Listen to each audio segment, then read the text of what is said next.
¿Qué tal? Buenas tardes. El día de hoy vamos a tener como exposición el tema correspondiente a presas o la topografía aplicada a presas como parte del programa de topografía 3. Bueno, primero una breve introducción, una breve definición acerca de qué son. Básicamente una presa pues es una barrera que interrumpe una cauce fluvial, un río, y cuya finalidad es acumular, embalsar pues el agua derivada de lluvia o del cauce natural. Y esta presa, bueno, podrá ser fabricada de otros de diversos materiales como piedra, hormigón, es decir, concreto, o materiales sueltos. Y que bueno, este tipo de obras deberán de llevar diferentes criterios de diseño para la seguridad y estabilidad de la misma.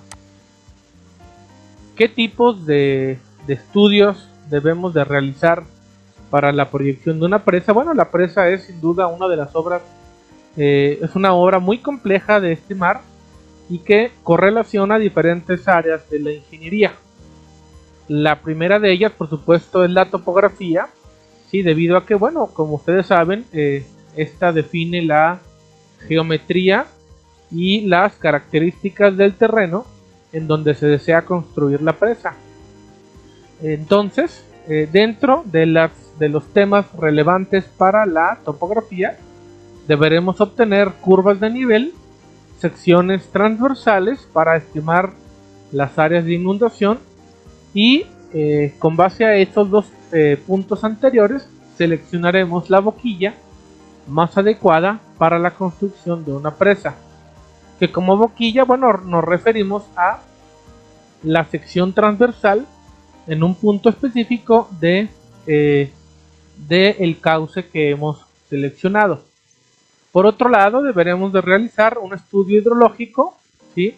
En donde vamos a obtener dentro de los temas primero un análisis de precipitación histórica, la estimación de probabilidad de una tormenta, en donde determinaremos un periodo de retorno y como resultado pues la estimación de un caudal, que como caudal, como ya lo vimos en temas anteriores, nos referimos al gasto o metros cúbicos por segundo que pueden derivarse o pueden pasar, digamos así, por un punto determinado de, en este caso, una cuenca hidrológica.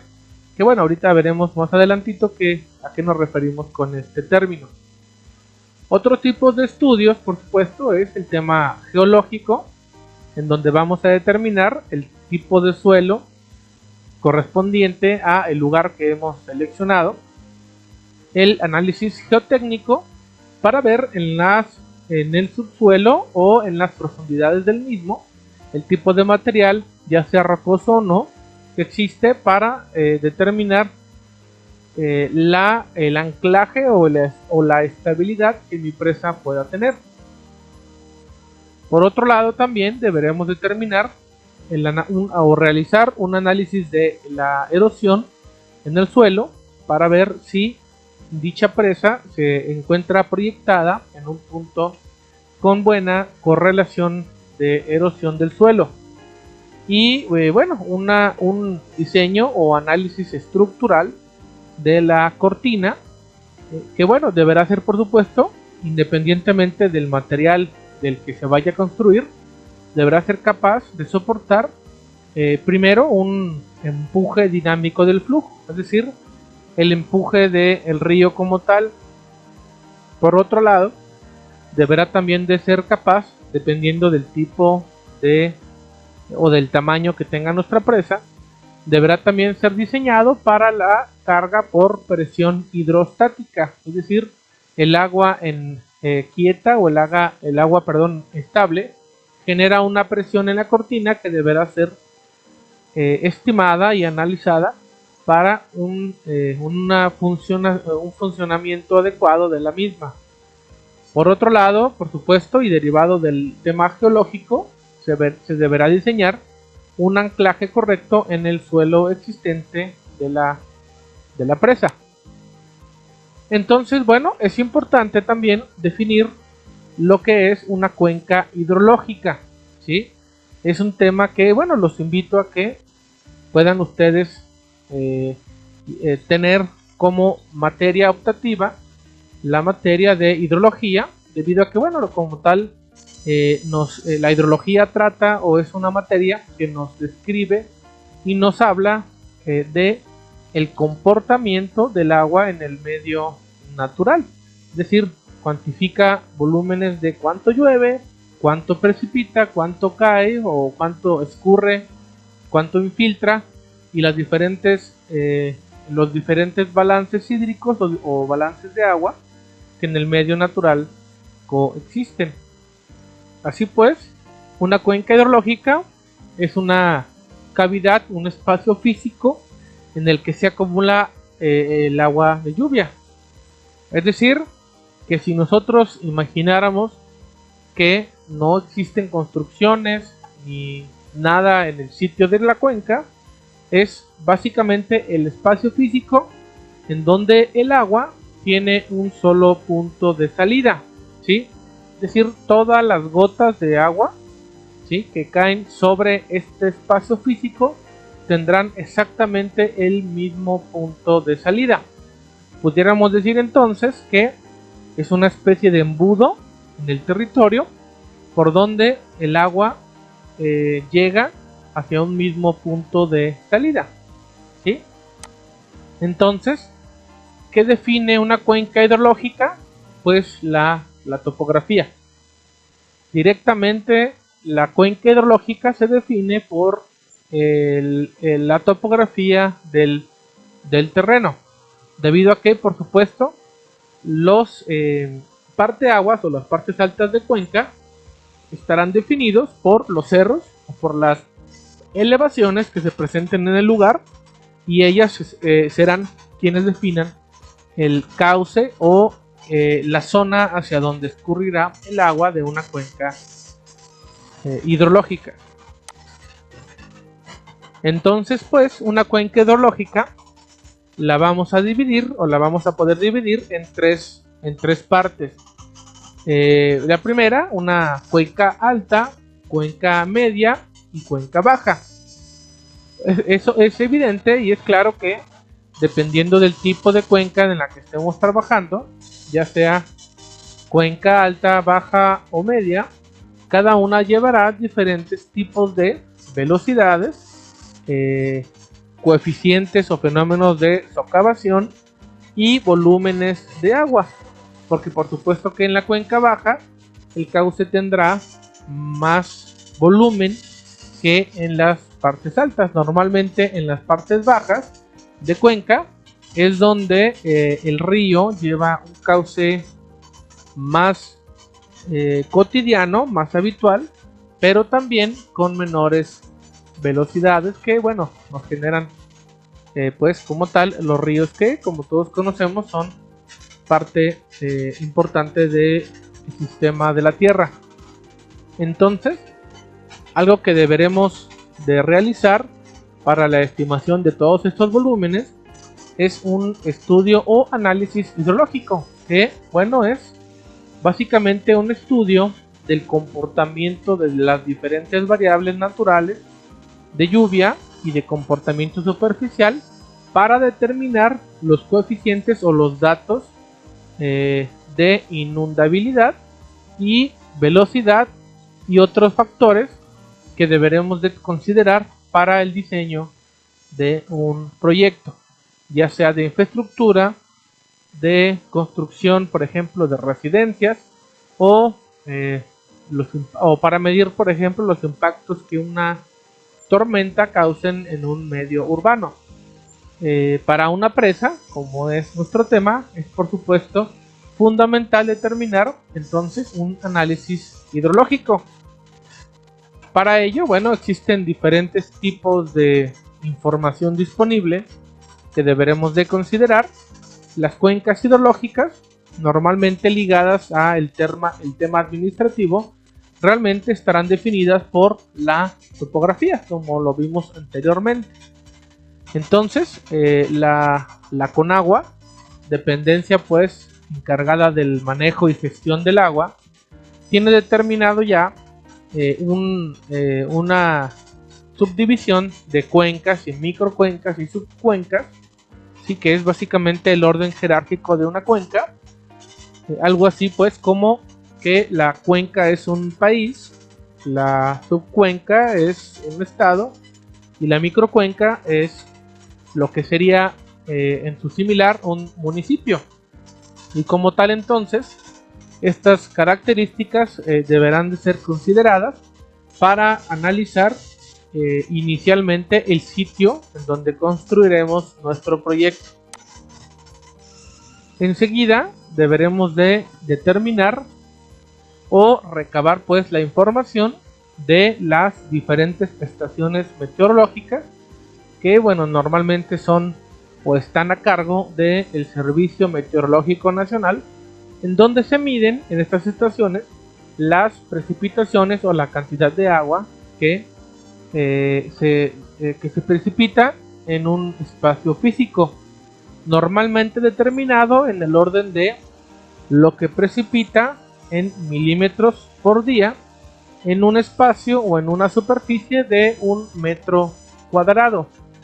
Con esta proporción entonces podremos determinar el volumen que pudiera presentarse en las diferentes regiones del estado y del país. Entonces, bien, es importante definir o saber cómo delimitamos pues una cuenca. Como les comentaba, entonces una cuenca es delimitada básicamente por la topografía del lugar, en donde los parteaguas o las partes altas de los cerros determinan la división entre una cuenca u otra.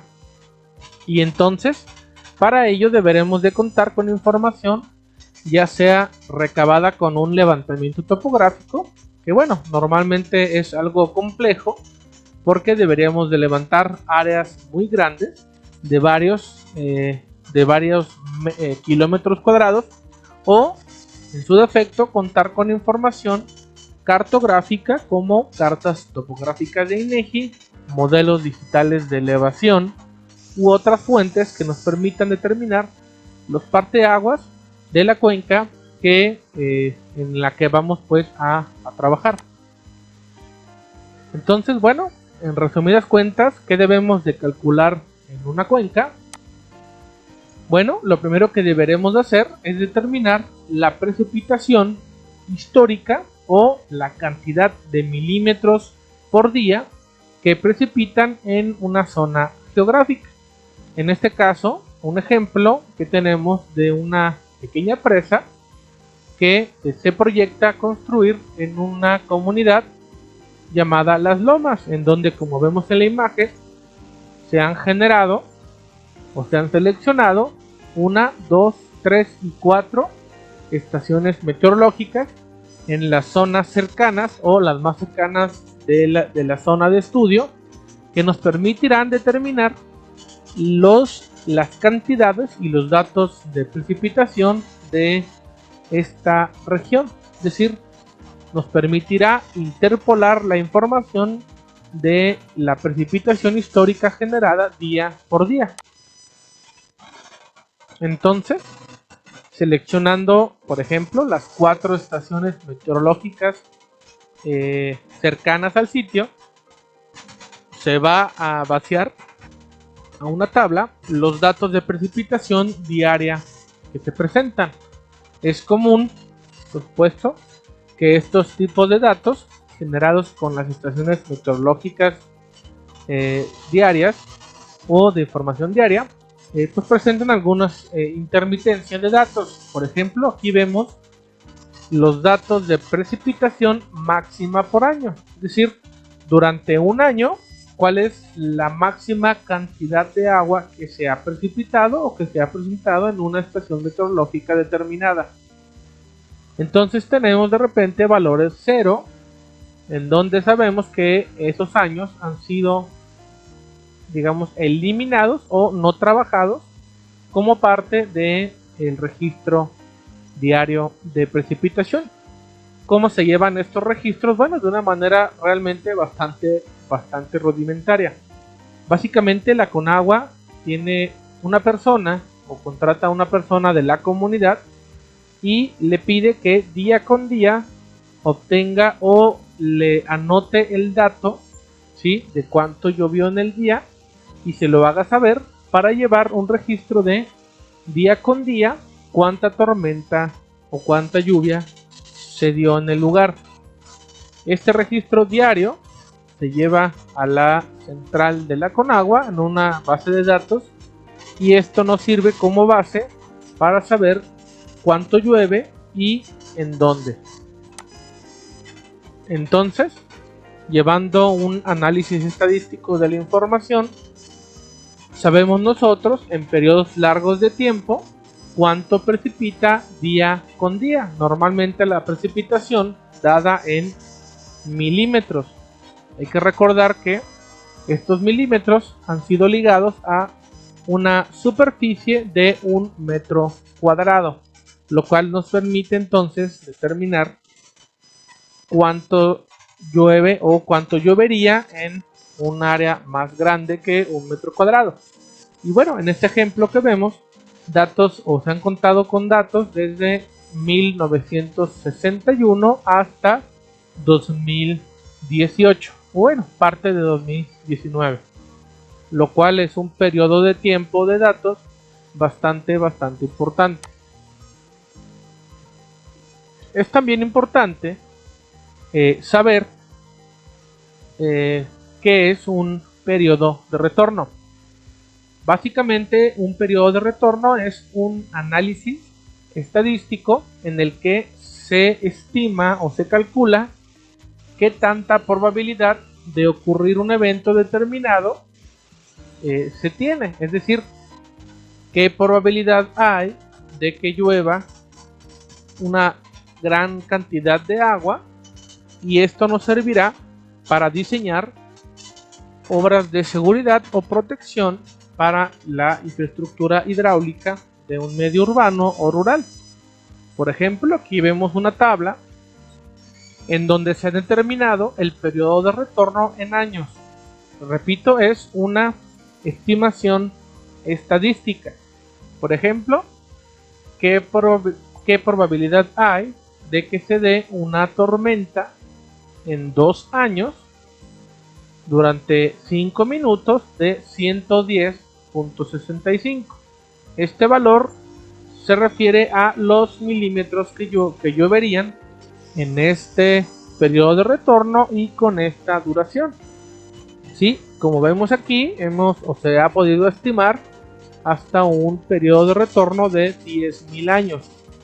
Y por supuesto, no se tiene datos de 10.000 años, pero por proyecciones estadísticas es posible determinar la cantidad de agua que podría caer o precipitar en un periodo de retorno hasta de 10.000 años. Dependerá el tipo de obra, será el periodo de retorno y la duración que deberemos de seleccionar. Bueno, un ejemplo muy sencillito y muy evidente de qué calcular y cómo calcular datos de una cuenca.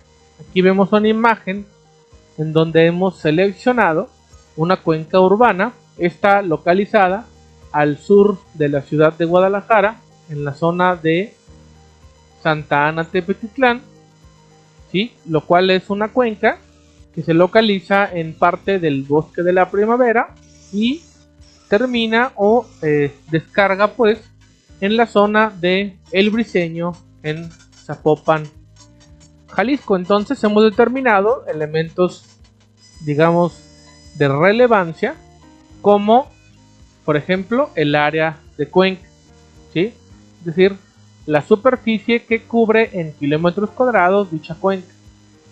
Hemos determinado la elevación o la cota máxima y la cota mínima, dada en metros sobre el nivel del mar. Por otro lado, también hemos determinado los metros lineales del cauce principal, el cual también nos determinará qué tan grande o qué tan importante es la pendiente de dicha cuenca. Entonces hemos determinado estos datos iniciales. Por un lado, entonces, deberemos de determinar el escurrimiento medio, ¿sí? Es decir, cuánto volumen en metros cúbicos precipitan en promedio durante un año. Entonces tenemos esta pequeña ecuación muy sencilla que nos determina o que nos pide las siguientes variables. Tenemos por un lado el EM, que se refiere a el escurrimiento medio, que bueno, vamos ahorita a estimar. Tenemos la letra C, referida a el coeficiente de escorrentía. Este coeficiente se define o se refiere pues a la proporción de el agua que va a escurrir. Esta es determinada por el porcentaje de urbanización o de pavimentación de la superficie. Es decir, cuando en una cuenca natural, es decir, cuando no tenemos ningún tipo de manipulación por el ser humano, ¿sí? Cuando en una cuenca natural se precipita el agua, tenemos un alto porcentaje de infiltración, es decir, un gran porcentaje, cercano al 90-95% del agua, es infiltrada en el subsuelo, ¿sí? Pero bueno, dependerá también del tipo de suelo que encontremos. Pudiera estar entonces entre el orden del 95 al 70-80%, por ejemplo. Sí, es un alto porcentaje.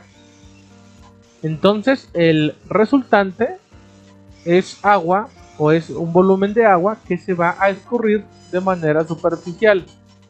Es decir, el coeficiente de escorrentía, que como tal viene de la palabra escurrimiento, es el agua que no se ha infiltrado y que escurre de manera natural por la superficie, en este caso urbana.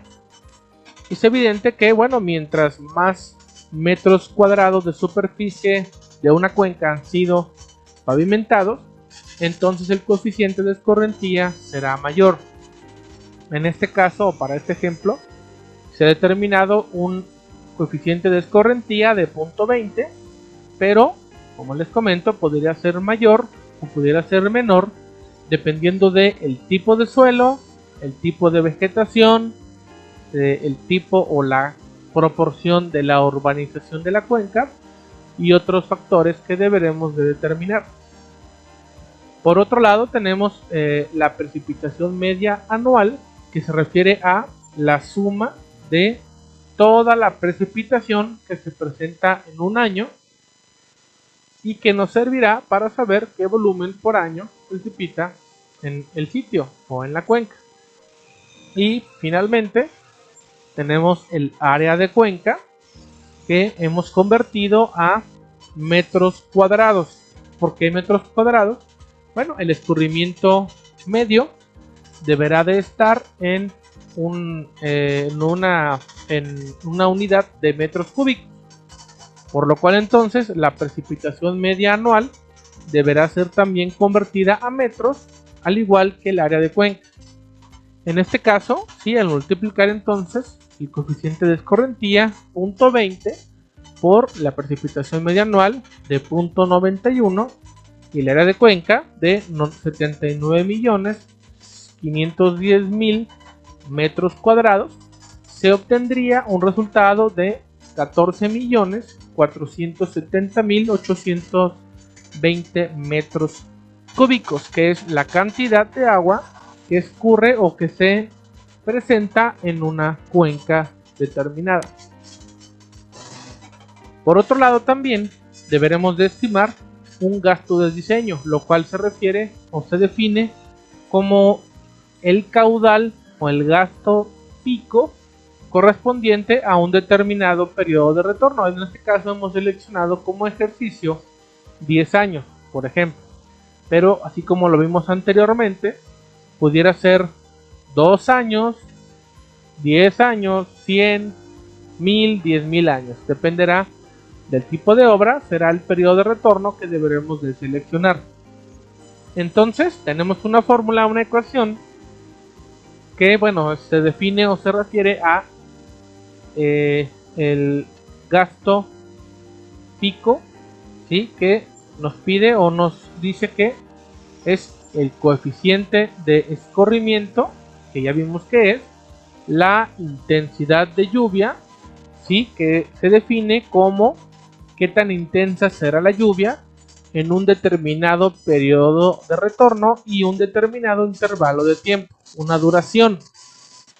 Y por otro lado, la superficie o área de la cuenca, dada en kilómetros cuadrados, que será dividido entre 3.6, que es una unidad de conversión de unidades, y al final multiplicada por un coeficiente de uniformidad, ¿sí? Definido con la letra K, que es determinado por o que tiene que ver con el tiempo de concentración, que se refiere a el tiempo que tarda en salir el agua en una cuenca. Esto tiene que ver con otros factores que veremos a continuación. Este método es conocido como el método racional mejorado, que nos determina entonces cómo calcular el gasto pico correspondiente a una cuenca. Entonces, el tiempo de concentración lo deberemos de determinar considerando primero la longitud del cauce principal, dada en kilómetros, y la pendiente media del cauce, es decir, dividiendo la elevación máxima entre la elevación mínima, ¿sí? Menos la elevación mínima, y después dividirla entre su longitud, la ya conocida fórmula de desnivel entre pendiente, entre distancia, que nos definirá pues la pendiente. ¿Sí? Ahora vamos pues a definir estos valores con datos. Tenemos por un lado un coeficiente de escurrimiento, que en este caso le hemos dado para este segundo ejemplo 0.25, debido a que se trata de una cuenca urbana. Una intensidad de lluvia ligada a un periodo de retorno y a una duración, ¿sí? Que nos habla de una intensidad de 95 milímetros por hora, ¿sí? Y una superficie dada en kilómetros cuadrados de 79.51. Entonces primero definimos con los datos de la longitud del cauce, dada en kilómetros, de 20.95, y la pendiente, que nos dice entonces que la elevación máxima menos la elevación mínima, después dividida entre la longitud del cauce o la distancia, que nos da una pendiente, o J en este caso, de 0.028. Aplicando entonces la fórmula de el tiempo de concentración, hemos encontrado que para esta cuenca o para este ejemplo tenemos un tiempo de concentración de 6.48 horas. Enseguida, con este valor, calculamos el valor de K, ¿sí? Obteniendo un resultado de 1.425, que al final aplicamos en nuestra fórmula del método racional mejorado, que nos da un resultado de un gasto o caudal pico de 747.48. Este valor será importante porque nos servirá como gasto de seguridad para las siguientes estimaciones de la presa. Entonces, bueno, ¿cómo podremos seleccionar el sitio ideal de una presa? Bueno, en primera, pues deberá tener entonces una superficie suficiente. Yo no podré diseñar o no podré proyectar una presa en donde el área de la cuenca sea pequeña, porque en primera entonces sabremos que la cantidad de agua que pudiéramos almacenar para una presa no será el suficiente. Entonces deberemos de considerar una superficie suficiente o área suficiente para nuestra cuenca. deberemos de determinar también la sección transversal topográfica de una boquilla, que bueno, como tal, para la construcción de una presa deberemos de considerar que la boquilla o el lugar donde construiremos pues nuestra cortina cumpla con algunas especificaciones o algunas condiciones, como ser angosta y tener una elevación en sus taludes bastante considerable, para que con una sección pequeña y una altura fácilmente empotrable en el suelo generemos un volumen importante de almacenamiento.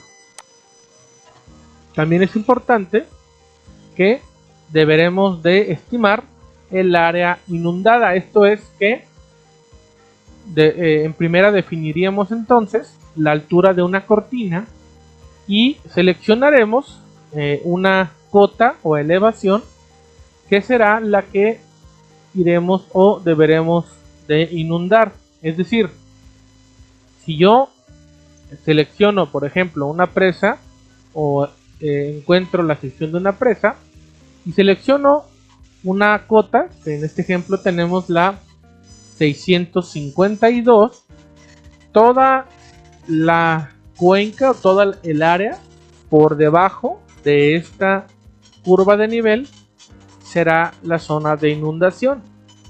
¿Sí? Entonces aquí es importante definir el área inundada para saber también qué tanto afectaremos en aguas arriba de la cuenca si construimos una presa en ese sitio.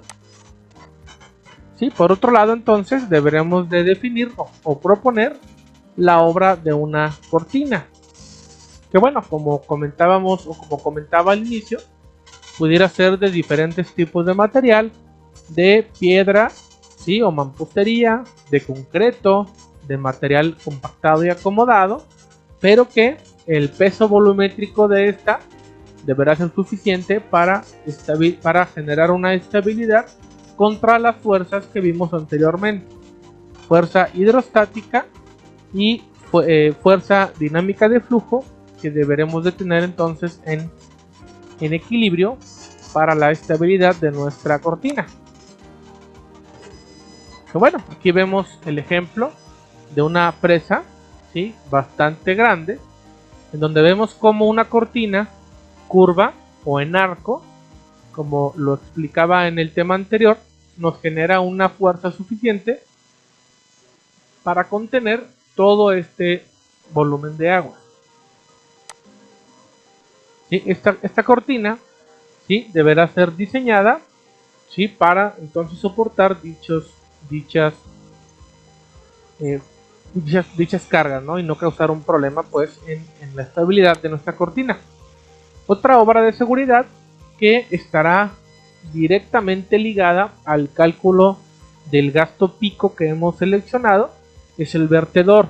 El vertedor entonces es una obra que, como su nombre lo dice, va a vertir el agua de excedencia que ya no sea capaz de almacenarse en la presa. Existen diferentes tipos de vertedor. Este, por ejemplo, es un vertedor, ¿sí? Por medio de compuertas, en donde, dependiendo de la cantidad de agua que se dé, se van a abrir o cerrar una o dos o 5 o 10 compuertas de la presa. Mientras que acá vemos un vertedor tipo lavadero, que nos genera una constante y gran capacidad de salida del agua de la presa. Otro tipo es un vertedor tipo canal, por ejemplo, como el que vemos en la imagen, que por un costado nos va a extraer el agua que en la presa ya no es, digamos, capaz, o que la presa ya no es capaz de almacenar. Sí, otro tipo de vertedores es un vertedor tipo sifón, como lo vemos aquí, o un vertedor tipo embudo. Sí, que bueno, todos ellos tienen entonces el mismo objetivo, pero diferentes formas de propuesta. Este vertedor entonces, como lo vemos aquí, este es un vertedor tipo canal, ¿sí? Deberá de estar definido o ligado a un gasto un gasto pico que hemos determinado según el estudio hidrológico realizado anteriormente. ¿Sí? Porque el gasto pico que soportará nuestro vertedor será el correspondiente a el periodo de retorno y la duración que se ha determinado en el estudio hidrológico preliminar o previo. ¿Sí? El vertedor entonces, ¿sí? Aquí vemos un ejercicio de un vertedor tipo canal sifón. ¿Sí? Deberá de considerar obras que nos eviten la erosión del material para lograr una estabilidad y duración en la presa. Dentro de la presa se encontrarán también cotas topográficas de relevancia que deberemos de considerar. Por ejemplo, en esta sección de presa hemos definido, ¿sí? O hemos encontrado, ¿sí? Niveles como el NAME. Bueno, aquí hay un pequeño error.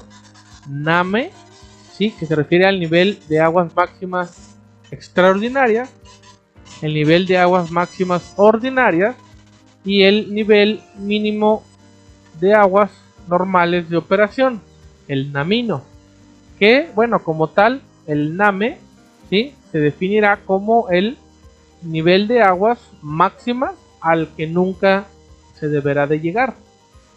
¿Sí? Por otro lado, el NAMO es el nivel de aguas máximas de operación, ¿sí? Cuyo volumen determina la máxima altura, ¿sí? De nuestro volumen almacenado y que será controlado de manera habitual. Mientras que el NAMINO es el nivel mínimo de aguas normales de operación, que cuando disminuimos este nivel, entonces nuestra presa ha dejado de funcionar o de operar. Algunos ejemplos ya para finalizar. Datos de las presas en México, ¿sí? Aquí vemos entonces algunas presas. Normalmente, bueno, México es uno de los países mundialmente más reconocidos en la construcción de presas, o por lo menos en la presa en América Latina, perdón, en donde la Comisión Federal de Electricidad es quien ha construido la mayor cantidad de presas debido a el objetivo que tiene la presa. Es decir, las presas que se utilizan o que se construyen en México tienen mucho que ver o deberán ser consideradas con un objetivo principal. Entonces en México, ¿sí? Normalmente esas presas son construidas para la generación eléctrica, pero sí podemos encontrar presas, ¿sí? Construidas para almacenamiento de agua agrícola o para el almacenamiento y abastecimiento de una ciudad, ¿sí? Pero un alto porcentaje en México es para la generación eléctrica. Aquí vemos entonces la obra de cortina, una obra de cortina donde, bueno, vemos una cortina enorme, ¿sí? Y un volumen muy grande de almacenamiento. Aquí vemos la construcción y la geometría de la obra del vertedor, ¿sí? Considerado para esta presa. En este caso, bueno, el objetivo de la misma es generar electricidad. Esta imagen, muy interesante, se refiere o se evidencia la instalación de una turbina. Esta es una turbina de generación eléctrica, ¿sí? Que en este caso aprovecha el agua de la presa para generar electricidad. ¿Sí? Y aquí vemos pues entonces cómo finalmente han quedado instaladas las turbinas de generación eléctrica. ¿Sí? Aquí vemos la presa en un día habitual de operación, ¿sí? Con su nivel normal de operación. En este caso es muy evidente que el NAMO, por ejemplo, se define o se establece hasta la entrada de los vertedores que tenemos aquí. Mientras que, por encima del vertedor tendríamos nuestro NAME. Sí, aquí vemos una panorámica muy amplia de esta presa, ¿sí? Y pues bueno, como de manera controlada es extraída el agua, ¿sí? Por otro lado también esta presa, al ser hidroeléctrica, es decir, para generar electricidad, vemos como por la parte inferior de la cortina se extrae el material o el agua, ¿sí? Que es ya una vez aprovechada de vuelta al cauce natural del río. Sí, prácticamente una presa se convierte en una nueva instalación, una pequeña ciudad que nos modifica de una manera bastante grande o muy importante el comportamiento natural de la zona. Aquí vemos nuestro vertedor trabajando, ¿sí? Es decir, vaciando el agua almacenada durante una tormenta.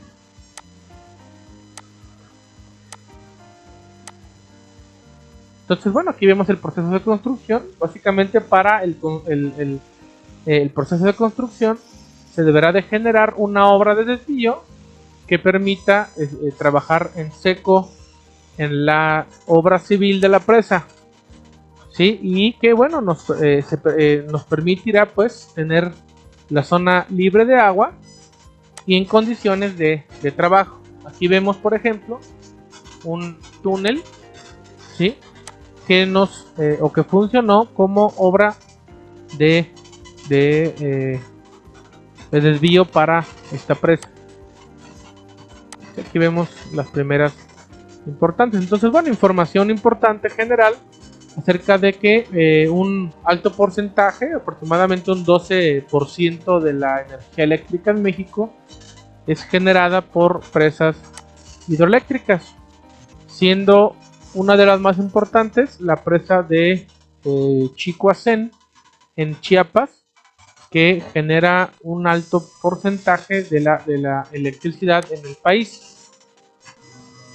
Como vimos, bueno, se refieren o se necesitan diferentes tipos de estudios, como ya lo vimos, de precipitación, escurrimientos, diferentes tipos de pérdida, avenidas de diseño, periodos de retorno, climatologías o precipitaciones, evaporaciones y otro tipo de datos, ¿verdad? Una central eléctrica, ¿sí? Se podrá clasificar según la altura efectiva del agua, una capacidad o potencia instalada, el tipo de turbina, la ubicación y otros tipos de definiciones. Las obras que básicamente lleva una presa, en este caso hidroeléctrica, es primero la obra de contención o cortina como tal, una obra de desvío, una obra de excedencias o vertedor, una obra de toma o de aprovechamiento, obra de generación y diferentes obras auxiliares, ¿verdad?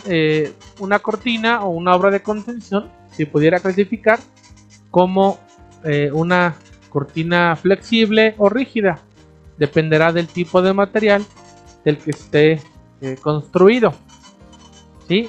Y aquí vemos algunos ejemplos. Esto tiene que ver, por supuesto, con ingeniería estructural. Las obras de desvío pudieran ser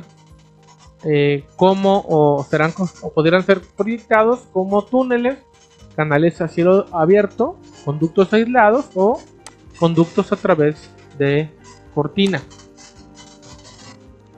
¿Sí? Por otro lado, también las obras de desvío pudieran ser a manera de ataguías o desvíos pues externos al cauce que también se pudieran construir.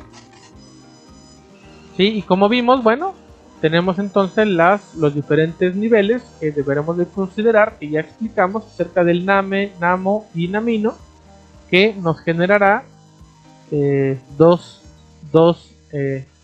digamos, alturas o diferencias de elevación importantes. Por un lado, la diferencia entre el NAME y el NAMO la vamos a definir como la capacidad de regulación, donde entra en acción nuestro vertedor, y la altura entre el NAMO y el NAMINO será nuestra capacidad útil. que es realmente la que nosotros nos ha interesado. Ya la elevación o la cantidad de agua por debajo del Namino será una capacidad muerta. ¿Sí? Entonces, bueno, ya vimos algunos elementos que las obras de exigencia deberán de tener, como el canal de llamada, estructuras de control o compuertas, conductos de descarga y otros tipos de elementos que deberemos de considerar. Y pues bueno, los diferentes tipos de vertedores, como vimos, de de caída libre, decimación, de caída rápida, canal lateral y otros tipos de vertedores que pudiéramos encontrar. Así que aquí vemos algunos ejemplos. La obra de toma, entonces, es esta obra que nos permite aprovechar el agua, que bueno, es por supuesto la parte fundamental de la presa. Normalmente, en el caso de las presas hidroeléctricas, son obras que aprovechan la caída vertical del agua para generar movimiento en las turbinas, y esta nos generará entonces la electricidad, que es el objetivo principal de nuestra presa. ¿Sí? Que bueno, aquí vemos algunas ecuaciones para calcular estos datos. Algunos ejemplos de presas eléctricas, ¿sí? Que bueno, son diversos, son diferentes, y pues bueno, algo que nos resulta o que nos sale a la vista es que estas presas normalmente han sido construidas desde hace ya algunas décadas, y ya en años recientes la capacidad instalada de presas en México ha disminuido, por lo que la gran mayoría son presas construidas desde hace algunas décadas y no de manera muy reciente. Esta presa, la del Cajón, sí, es una de las más nuevas o de las más recientemente construidas en Nayarit, ¿sí? Y esta de la Yesca, sí, es una de las más recientes. Esta es la que vimos hace algunas diapositivas, en la que vimos su proceso de construcción.